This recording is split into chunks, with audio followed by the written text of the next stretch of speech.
ఆ తర్వాత note books ఎంత? ఎంత ముందులాగా 10,000. ఇది కూడా బయట తీసుకోకూడదు కదా, మీరే ఇస్తారు. కరెక్ట్ గా చెప్పినావు.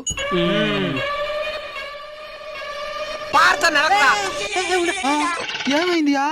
మాకన్నీ మీ స్కూల్ ఇస్తారంటే సంతోషమే, బయట ఎక్కడంటే అక్కడ తిరగాల్సిన మనలే. కానీ ఆ రేట్లు కొంచెం తగ్గించండి. బయట 10 రూపాయలు ఉండే వస్తువుని 50 రూపాయలు అమ్మితే మాలంటూ ఎట్ట బతికేదే? అవును, నువ్వు ప్రైవేట్ స్కూల్ ఎందుకు పని చేస్తున్నావా? గవర్నమెంట్ స్కూల్లో పని చేయొచ్చు కదా. గవర్నమెంట్ స్కూల్ ఇవన్నీ ఫ్రీయే.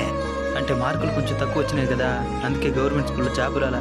అంటే గవర్నమెంట్ స్కూల్లో ఉండే వాళ్ళు నీకంటే ఎక్కువ మార్కులు తెచ్చుకునే వాళ్ళు, అంటే నీకంటే వాళ్ళకి ఎక్కువ నాలెడ్జ్ ఉంటుందని అర్థం. అంటే ఇంచుమించు దానికి అర్థం అదే. అంటే మా పిల్లకాయని వాళ్ళ దగ్గర చదివిస్తాం కానీ మీ దగ్గర చదివిస్తామా?